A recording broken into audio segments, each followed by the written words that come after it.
좋으신 주님을 찬양합니다. 오늘 주시는 하나님의 말씀 신약성경 로마서 6장 1절로 11절 말씀입니다. 죄에 대하여 죽은 우리라는 2절 말씀을 우리 제목으로 삼고 같이 말씀을 나눕니다. 1절부터 11절까지인데 시간 안에 다 못하면 다음 주에 또 하도록 그렇게 하겠습니다. 말씀을 함께 같이 나눕니다. 자, 6장 1절 말씀. 그런즉 우리가 무슨 말을 하리요? 은혜를 더하게 하려고 죄에 거하겠느냐? 왜냐하면 죄가 있는 곳에 은혜가 넘친다. 죄가 많은 곳에, 죄가 큰 곳에 은혜가 더 크다. 이렇게 이제 표현하고 있다 보니까, 그러면 우리가 은혜를 더 많이 받기 위해서 죄를 져야 되느냐라고 하는 이제 이런 문제를 지금 얘기를 하고 있단 말이에요. 자, 이렇게 얘기하는 건 그 당시 초대교회 성도들 가운데 이 말을 잘못 오해를 해서 우리가 이 죄를 짓고 더 큰 죄가 있는 것은 하나님의 은혜를 받기 위한 거니까 괜찮다라고 하는 정당화시키지 않도록 사도 바울이 이런 가르침을 주고 있는 거예요. 우리가 일부러 은혜를 받기 위해서 죄를 짓는 이런 모습은 이건 바람직하지 못하다고 하는 거죠. 그래서 그럴 수 없다라고 지금 정확하게 가르쳐주고 있어요. 죄에 대하여 죽은 우리가. 자, 앞에서는 이런 표현이 안 나오는데 이제 이 6장에 이르러서 우리를 이런 율법의 관점에서 우리가 누구인지에 대해서 지금 사도 바울이 정의 아닌 정의를 내려주고 있는데요. 죄에 대하여 죽었다. 죄에 대해서 죽었다. 이런 표현이 이제 다른 서신서에도 나와요.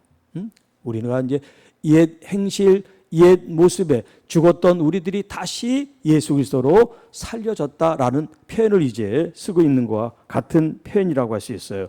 죄에 대하여 죽은 우리가 어찌 그 가운데 더 살리요. 지금 사람들의 이 잘못된 이해가 뭐냐면 죄를 여전히 짓는 것에 대해서 사람들이 그냥 합리화를 시키고 그것을 옹호하고 그걸 지지하는 그런 뭔가 이유만 있으면 더 죄를 짓고 싶고 뭔가 합리적인 그런 납득할 만한 대답이 주어지면 자기들이 죄 짓는 것에 대해서 전혀 거리낌이나 죄의식을 느끼지 않고 싶은 이런 마음을 사람들이 지금 갖고 있는 거예요. 그래서 그들이 여전히 죄 가운데 살아가는데 양심의 가책도 죄의식도 죄책감도 없는 것에 대해서 그들이 은혜 때문에 우리가 죄를 짓는 거야 이렇게 말하는 건 이건 있을 수 없는 얘기다라고 하는 거예요. 그러면서 죄에 대해서 우리가 죽었는데 어떻게 죄 가운데 살 수가 있느냐라는 얘기예요. 이건 조금 있다가 더 설명을 좀 하겠습니다. 3절 무릇 그리스도 예수와 합하여 세례를 받은 우리는. 자, 여기 이제 세례라고 하는 이 번역이 이게 이제 보통 침례교를 제외해서는 다 이제 세례라는 말을 쓰다 보니까 여기 이제 이 세례라는 번역을 택했는데 이것이 세례냐 침례냐 그런 이제 그 언어적인 논쟁보다 중요한 이 단어 여기서는 이제 밥티조라고 하는 이제 헬라어를 쓰는데 이 밥티즘이라고 하는 이 침례든 세례든 가지고 있는 고유의 의미는 뭐냐면 푹 절여진다 하는 거예요. 푹 절여진다. 그래서 이제 많은 학자들이 오이를 가지고 이제 외국 사람들이니까 오이 피클 있죠. 오이가 절여지는 걸 이제 예로 들어요. 그러니까 우리는 오이를 가지고 피클을 만들자고 오이도 절이잖아요. 소금에다 이렇게 축 절이는 것처럼 이런 푹 들어가서 절여지는 그걸 갖다가 박티즘이라 하는 그런 이제 헬라어의 용어로 쓰인단 말이에요.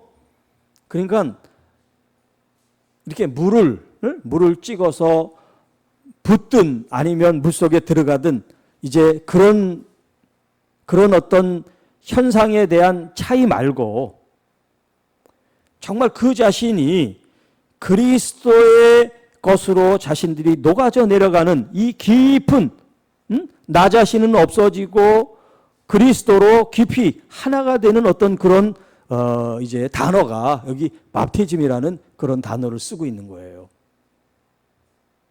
자, 그래서 그리스도 예수와 합하여, 그러니까 우리들 스스로가 변화되는 게 아니라 그리스도로 우리가 절여지는 거예요.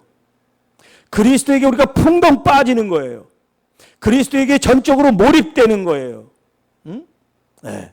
그걸 갖다가 여기 이제 합하여 세례를 받았다라는 표현을 쓰고 있어요. 누가요? 우리가. 지금 이 로마서를 읽은 로마 성도들을 향하여 말하지만 이것은 곧 지금 현재 그리스도 안에 있는 교회와 우리들을 가리키는 말이란 말이에요. 자, 지금 우리에 대한 정의가 둘로 나눠졌습니다. 2절에서는 뭐라고 그랬습니까? 죄에 대하여 죽은 우리라고 표현했고요. 이 3절에는 그리스도 예수와 합하여 세례를 받은 우리. 다를까요? 같을까요? 말은 다르지만 의미로 보면 같은 말이란 말이에요.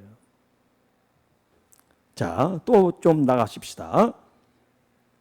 그의 죽으심은 예수 그리스도의 죽으심이에요. 그의 죽으심과 합하여 세례를 받은 줄을 알지 못하느냐. 자, 그리스도와 합하여 세례를 받은 우리들은 이 주님께 절여졌다는 이게 뭐냐면 첫 번째 절여지는 사건은 뭐냐면 예수 그리스도의 죽음 십자가에서 우리가 함께 세례, 침례, 이 밥티즘을 연합하여 받았다라고 하는 거예요.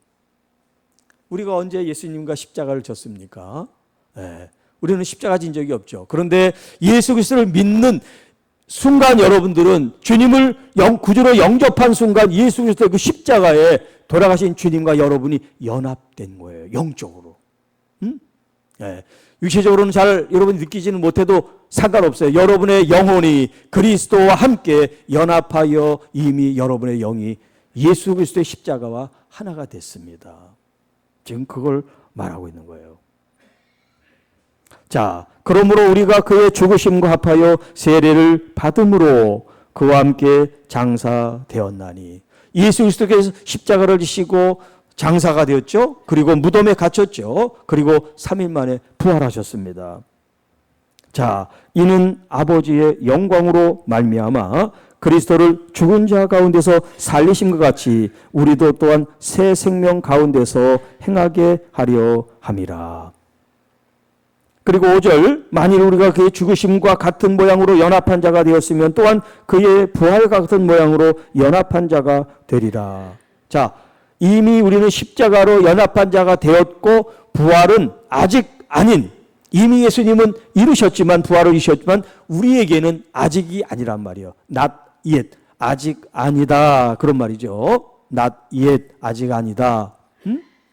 그래서 여기 연합한 자가 되리라 미래형으로 쓰고 있는 거예요.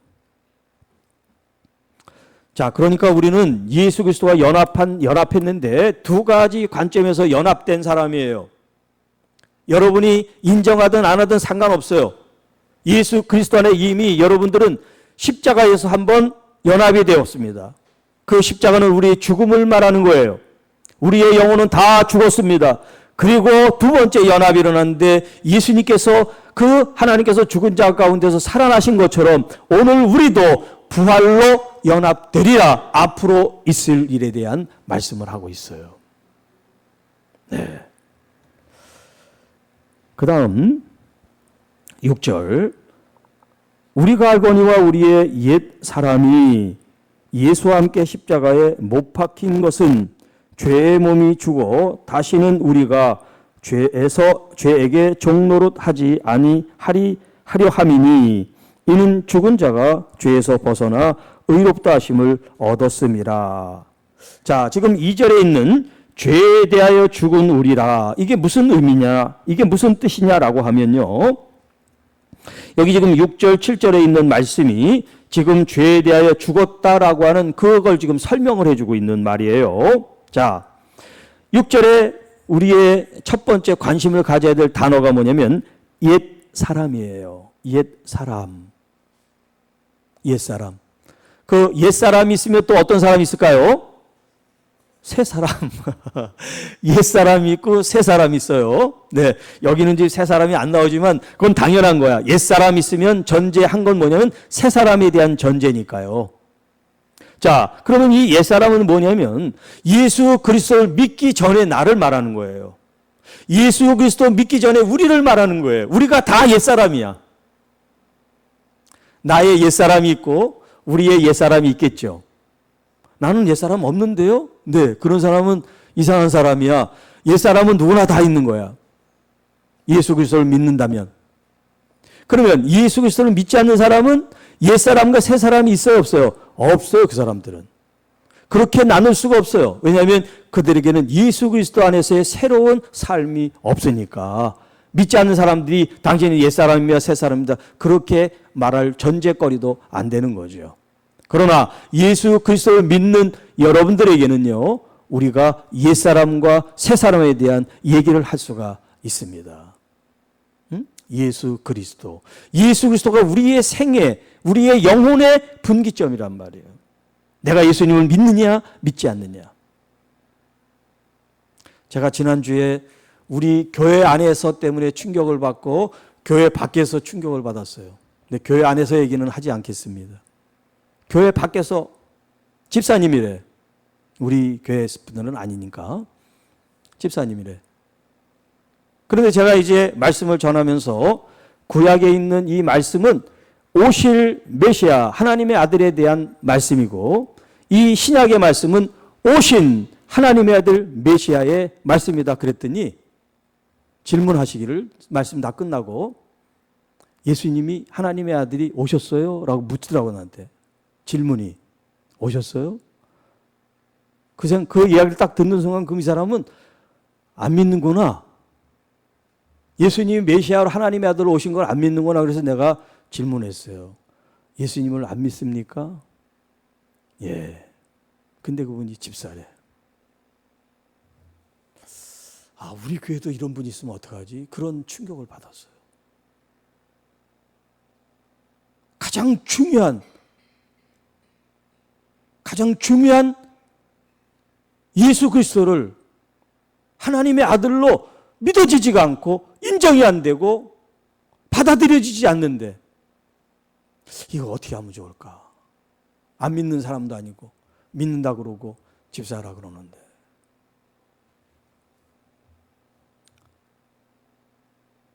다 눈을 감으라 그러고 한번 조용히 물어볼까? 난 진짜 예수님을 하나님의 아들로 믿어지지가 않아요. 그런 분 손 들으시라고. 그러다가 누가 손 들면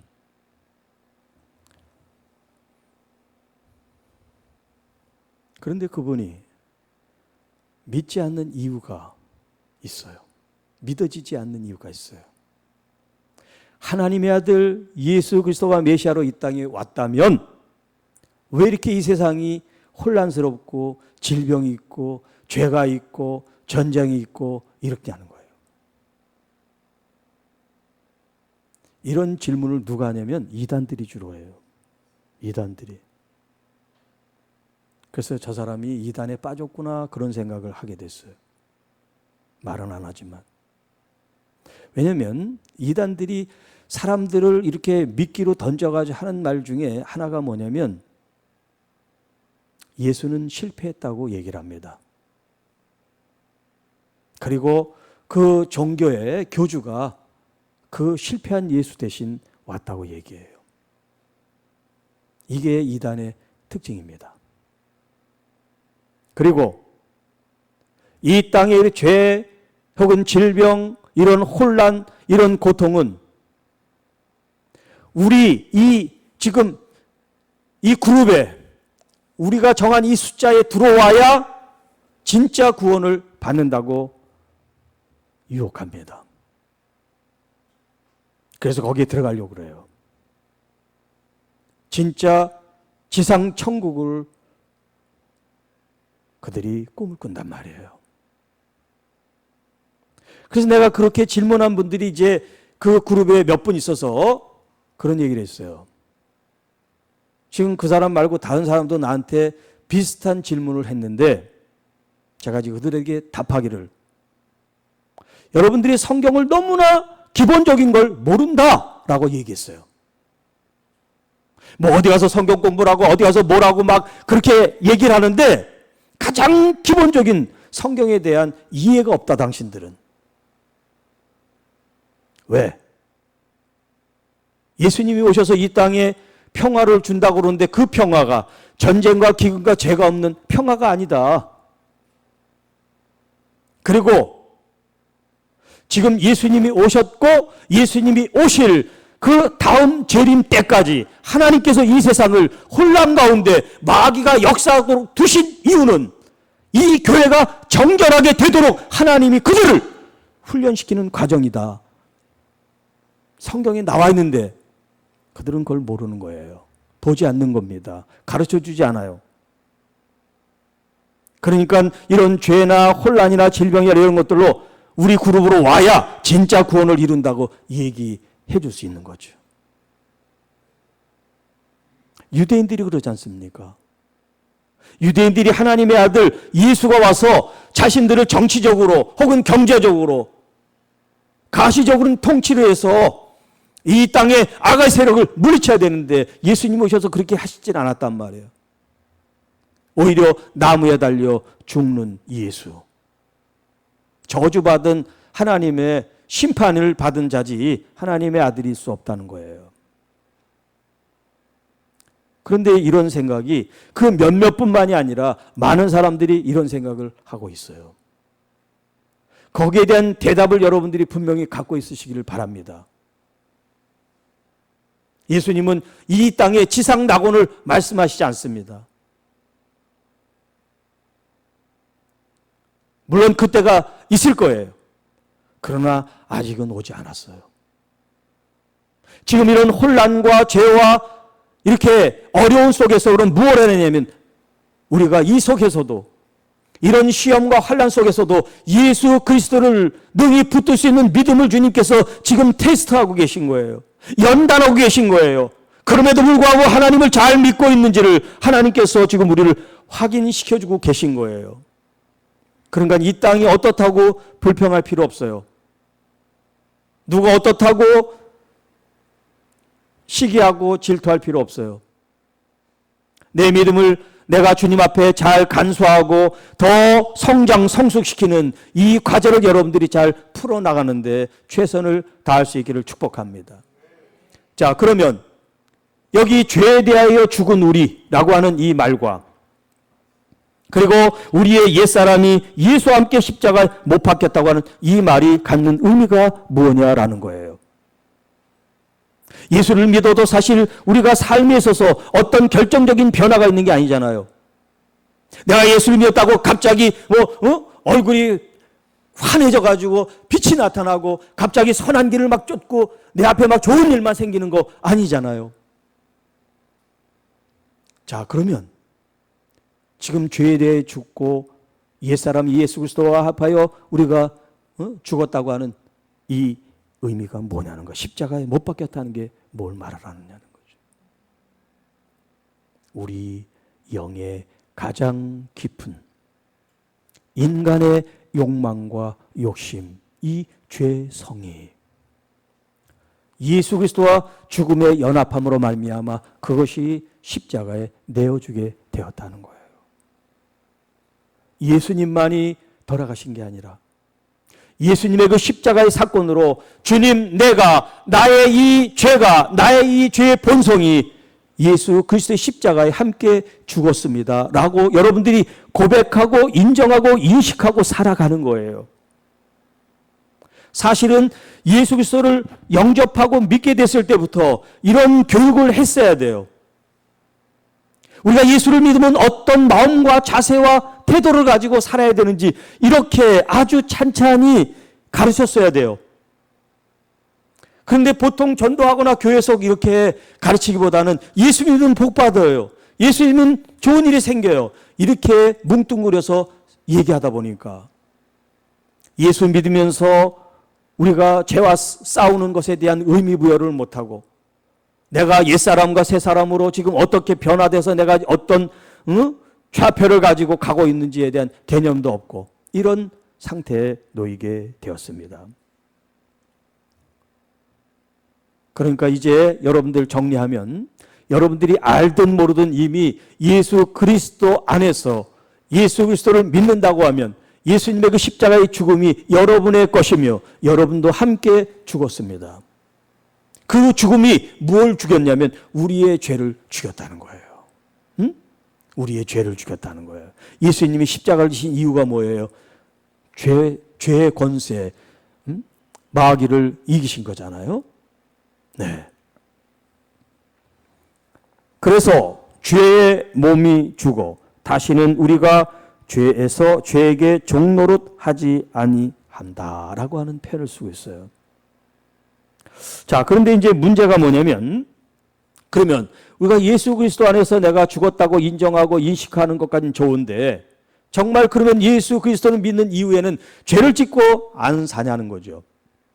우리는 여전히 죄인이고 죄를 짓는단 말이에요. 그러면 죄에 대한 죽은 우리들이 죄 가운데 살아야 되겠냐, 살 수 없다고 한 이 이야기와 지금 우리는 이 현실적으로 보면 죄를 또 짓잖아요. 이런 문제에 대해서 그러면 우리는 어떻게 말씀 안에서 답을 찾아야 되느냐는 거죠. 자, 죄에 대하여 죽었다. 사실 죽었다 그러면 완전히 죽어서 정말 움직일 수도 없고 뭐 아무것도 못하는 게 죽은 거잖아요. 그런데 우리는 예수 그리스도의 죄에 대해서 죽었지만 또 죄를 짓는단 말이야. 그러면 죄에 대해서 아직 죽은 게 아니지 않습니까? 엄밀하게 얘기하면. 네, 그렇죠. 그러니까 죄에 대해서 죽었다고 하는 이 말의 의미가 무엇인지를 우리가 분명하게 알아야 돼요. 그건 뭐냐면 예수 그리스도를 믿는다고 해서 죄를 짓지 않는다는 말이 아니다라고 하는 거예요. 2절에 있는 말.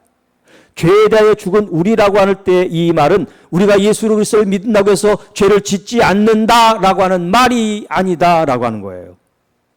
그러면 그게 무슨 말이냐? 예수 그리스도를 믿기 전에 옛사람은 죄를 지어도 죄를 짓는지 이게 죄인지 죄의식이 없어요. 물론 죄책감 있는 사람도 있겠지. 현행법을 어기고 양심의 가책을 느끼는, 지금 제가 얘기하는 건 그런 걸 얘기를 하는 게 아니라 하나님 앞에서 얘기하는 거예요. 하나님 앞에서. 하나님 앞에서 그들이 죄인이라고 하는 그런 자의식을 갖지 않는단 말이에요. 또 우리가 예수 그리스도를 믿기 전에는 우리도 그랬어요. 그런데 우리가 예수 그리스도를 믿음으로 말미암아 여기 죄에 대해서 죽었다는 얘기는 뭘 얘기를 하냐면 이제 더 이상 내가 죄를 지을 때 옛사람처럼 죄의식 없이 죄를 짓지 않는다는 거예요. 여기까지 여러분 이해가 좀 되셨죠? 응? 한번 거기 좀 끄떡여 보세요. 여기까지 이해가 되죠? 여기까지도 이해가 잘 안 된다. 그러면 한번 손 들어보세요. 네, 있는데 미안해서 못 드는 건지 알겠습니다. 이따 개인적으로 저한테. 자, 그런데 지금 우리가 죄는 짓는데 이 죄에 대해서 옛 모습, 옛 사람의 죄를 지을 때와 예수 그리스도를 믿은 새 사람으로서 내가 죄를 지을 때 이게 지금 다른 걸 얘기를 하는 거예요. 같은 죄가 아니라는 거예요. 같은 잘못인데 이걸 같은 죄로 여기지 않는다는 거예요. 왜냐하면 예수 그리스도께서 십자가에서 우리의 죄를 다 담당해 주셨단 말이에요. 그분이 우리의 죄를 전가해 주셨어요. 그래서 우리를 뭐라고 불렀어요? 의인으로, 의롭다고 인정해 주신 거예요. 그래서 이신칭의, 믿음으로 의롭다 불려졌다는 얘기거든요. 자, 그러니까 우리의 지금 현실, 예수 그리스도를 믿은 우리의 정체성은 죄인이 아니라 우리의 정체성은 뭐냐면 의인이에요. 자, 그런데 이 의인이 죄를 짓단 말이야. 그렇죠? 우리가 죄를 짓는데 과거에 이 옛사람이 죄를 짓는 거하고 다른 건 뭐냐면 옛날에는 죄가 우리를 지배했어요. 그게 죄의 종로로 탄다는 표현이에요. 이게 옛사람은 그랬어요. 그런데 예수 그리스도 안에 있는 여러분들은 죄를 짓긴 하지만 죄가 여러분을 좌지우지해서 여러분이 그 죄 지배를 받지는 않는다는 거야. 누구를 지배를 받냐면 예수 그리스도의 연합해서 주님의 지배를 받는 거지. 주님의 통치를 받는 거지 이 죄의 지배의 영향력 안에 있지 않다는 거예요. 자, 여러분 이 차이를 아셔야 돼요. 이 차이. 지금 이제 제가 이렇게 좀 빨리 설명을 해서 좀 빨리 이해가 안 될 수도 있어요. 그런데 제가 얘기한 얘기가 굉장히 중요한 얘기를 한 거예요. 그리고 알아들을 수 있게 여러분들한테 설명을 쉽게 한 거예요. 근데 처음 듣기 때문에 이게 좀 어렵게 느껴질 수도 있어요. 그래서 제가 지금 이걸 영상을 찍고 있으니까 이제 제가 올려주면 다시 반복해서 천천히 한번 또 듣고 또 써보기도 하세요. 그래서 내 자신이 지금 예수 그리스도 안에서 죄인, 옛사람에서 의인이 돼서 지금 내가 살아가고 있는데 내가 지금 죄를 짓고 있어. 이 죄 어떻게 하지? 네, 그 이야기를 지금 하고 있는 거예요. 굉장히 실제적인 얘기죠.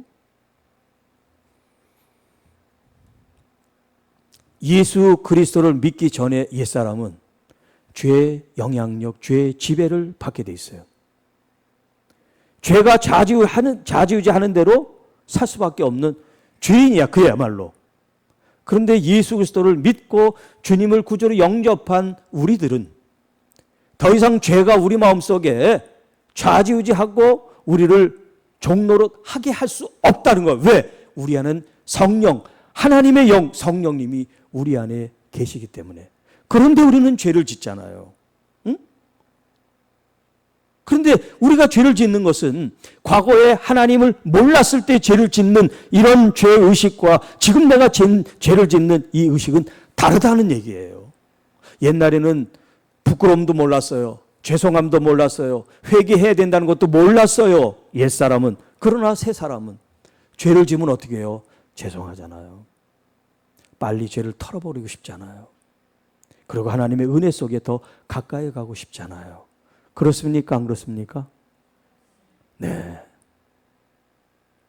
이게 여러분의 지금 현재 하나님께서 이 사도 바울을 통해서 우리에게 말씀을 주시는 거예요. 그러니까 죄가 많아야 은혜를 받는 게 아니고, 물론 그렇게 해서 우리가 은혜를 받았습니다마는 예수 그리스도 안에 있는 우리들은 죄를 져야 은혜가 있는 게 아니라 이미 우리와 함께 계신 주님을 더 바라보고 주님을 더 사모함 속에 은혜가 넘치는 거예요. 그런데 이 사람들은 그걸 모르고 죄를 지면 은혜가, 용서를 크게 받으니까 은혜가 크다 이렇게 생각한 거지. 그러니까 여러분, 죄를 짓지 않는다, 나는 죄인데 죄를 져서 나는 너무나 괴롭다, 이렇게 여러분 자신을 죄책감 속에 내몰면 안 돼요. 이건 마귀가 하는 짓입니다. 여러분 지금 예수 그리스도 믿는데 내가 왜 형편없이 이렇게 자꾸 죄를 짓지라고 하는 생각이 있을 수 있어요. 그런데 죄책감이나 죄의식이 옛 모습과 지금 모습이 똑같으면 안 돼요. 이제 여러분 그런 생각이 들어오는 건 당연한데 우리에게는 거기에 대한 해결책이 있단 말이에요. 진정 주님 앞에 회개하는 길이 있어요. 응? 어떤 죄든 여러분 부끄러워하지 마세요. 나 왜 이렇게 또 실수했지? 나 왜 또 실패했지? 나 왜 이렇게 또 좌절하고 넘어졌지?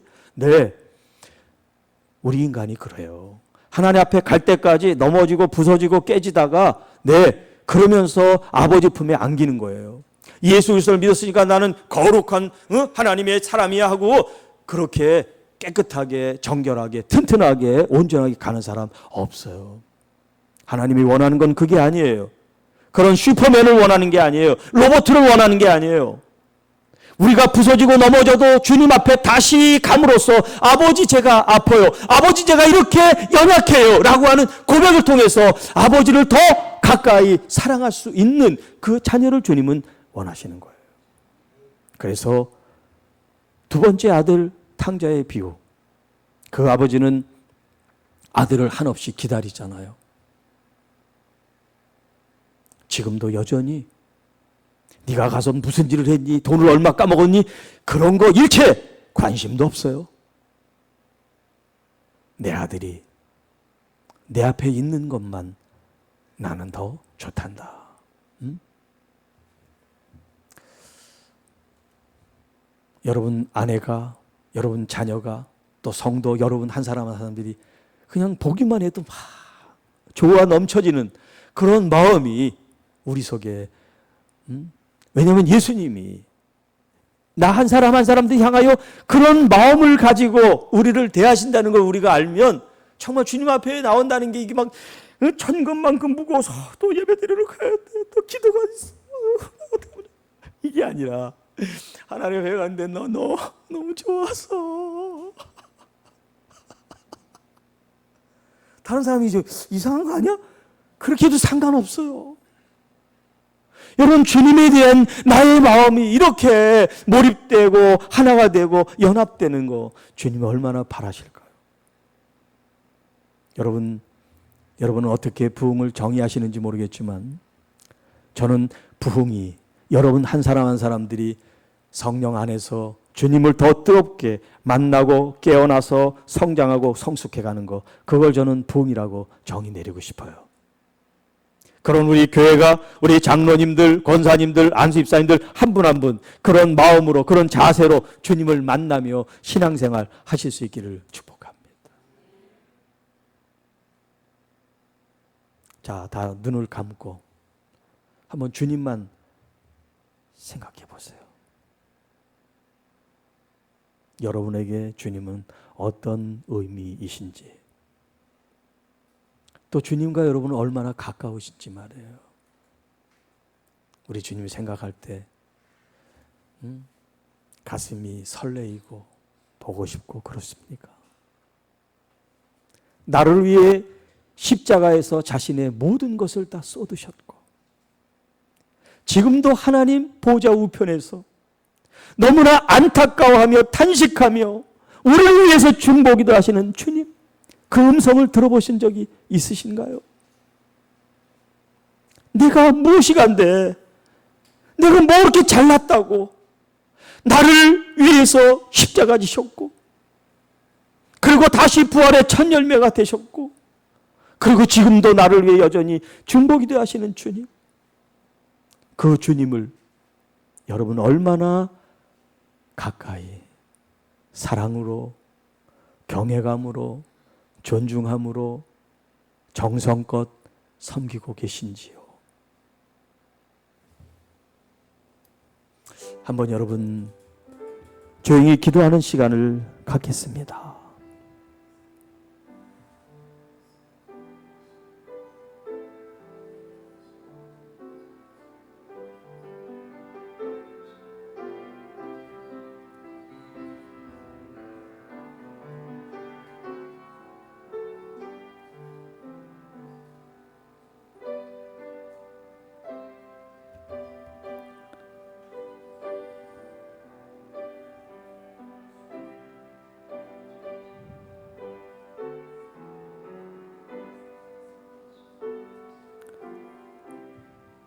여러분 중에 예수님이 하나님의 아들로 안 믿어지는 분은 안 계시죠? 정말 예수 그리스도가 하나님의 아들로 이 땅에 오셔서 누구도 아닌 내 죄를 위해서 십자가에 달려 돌아가신 것을 믿지요? 그걸 믿습니까? 그리고 그 주님께서 그 죽음 권세를 이기시고 부활하셔서 나의 부활의 첫 열매로 본을 보여주셨고 지금도 살아 역사하셔서 보혜사 성령님을 우리에게 보내주시사 그 성경 안에 살아갈 수 있도록 은혜를 베푸시고 하나님의 말씀을 우리에게 가르쳐 주시고 그 길을 따르게 하시고 넘어지고 쓰러지면 다시 일으켜 주시고 병들고 지칠 때는 다시 새 힘을 주시고 우리의 아픔을 다시 치료하시는 주님을 여러분 믿으십니까? 그 주님이 지금 보좌에서 우리가 너무 잘못할 때도 우리가 너무 부족할 때도 책망하지 않고 안타까움으로 기도하시는 우리 주님을 여러분 느끼십니까? 그 주님 앞에 나는 어떤 모습으로 참 예배하고 주님을 대하고 있습니까? 형식적으로 외식적으로 우리의 직분에 맞게가 아니라 정말 주님이 내게 주신 그 은혜만큼 주님을 더 가까이 섬길 수 있는 우리 모두가 될 수 있기를 원합니다. 아버지, 감사합니다.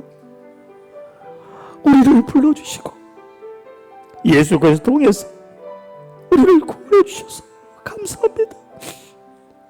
주님의 믿음이, 이 믿음이 온전한 믿음 되게 하시고 우리가 죄를 혹여질지라도 죄의 종이 아니라 죄를 다스려 이길 수 있는 힘을 성령 안에서 우리가 다시 회복하고 주님의 말씀으로 다시 되돌아갈 수 있는 주님의 참된 자녀들이 되게 하옵소서. 주님 감사합니다. 감사합니다. 주님 앞에 감사 말고는 할 말이 없습니다. 돌아가는 발걸음, 저들의 가정, 저들의 일터에서도 주님 함께 연합하여 주님과 하나 되는 기쁘고 감사한 삶으로 충만하게 역사해 주시옵소서. 이 모든 말씀 우리를 구원해 주신 우리 구주 예수님의 이름으로 기도드립니다. 아멘.